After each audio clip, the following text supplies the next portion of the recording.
This channel does not promote or encourage any illegal activities. All contents provided by this channel is meant for educational purpose only.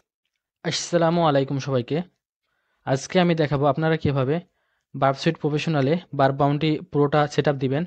তো আমি আজকে যেভাবে আপনাদের দেখাবো আপনারা যদি সেম প্রসেসে ফলো করেন তাহলে আশা করা যায় আপনারা কোনো প্রকার ইরোরে মুখোমুখি হবেন না। তো চলুন ভিডিওটি শুরু করা যাক। প্রথমে আপনারা আমাদের টেলিগ্রাম চ্যানেলটিতে চলে আসবেন, প্যান্থম সিকিউরিটি। এখান থেকে আসার পর ফাইল অপশনে যাবেন। এখান থেকে বার্ব বাউন্ডি পুরো .zip যে ফোল্ডারটি আছে সেটা এখান থেকে ডাউনলোড করবেন। তো ডাউনলোড করার পর আপনারা আপনাদের ডাউনলোড ফোল্ডারটিতে যাবেন। তো যার পর এটাকে আপনারা এক্সট্রাক্ট করবেন। আমি আনজিপ করে নিচ্ছি।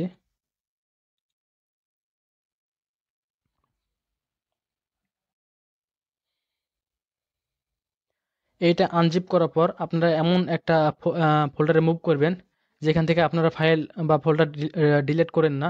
তো আমি এখান থেকে ডন ডিলিট এই ফোল্ডারটিতে মুভ করতেছি।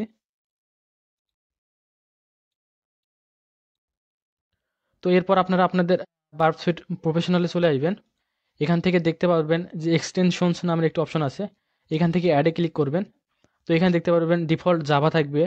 আমরা যেহেতু জার ফাইল এখানে আপলোড দেব তাই জাভা এখানে আমরা রাখতেছি।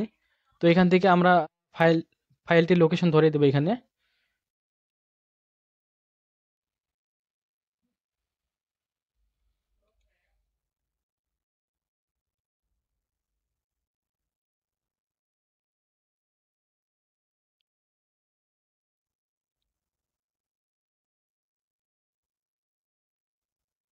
তো এখান থেকে বাউন্ডি পুরো জার ফাইলটা এখান থেকে আপনারা ওপেন করে নেবেন। তো এটা আমি ওপেন করলাম। এবারে এখানে নেক্সটে ক্লিক করব। তো দেখতে পাচ্ছেন এখানে আমাদের বাউন্ডি পুরো এটা চলে এসেছে। তো এরপরে আমাদের এখানে প্রোফাইলটা সেট আপ দিতে হবে। দেখতে পাচ্ছেন এখানে প্রোফাইল বা রুলসে কোনো কিছুই নেই। আপনারা এই অবস্থা আপনারা এটা ইউজ করতে পারবেন না। তাই এখান থেকে আমরা অপশনসে যাবে। অপশনসে যাওয়ার পর এখান থেকে ফাইলটি লোকেশনটা চেঞ্জ করে প্রোগ্রাম ডেটার ওইখানে সেট করে দিব। তো এখানে ডিরেক্টরিতে যাওয়ার পর আমরা আবার ওই লোকেশনটিতে যাব যেখানে আমরা ফাইলগুলো রেখেছি।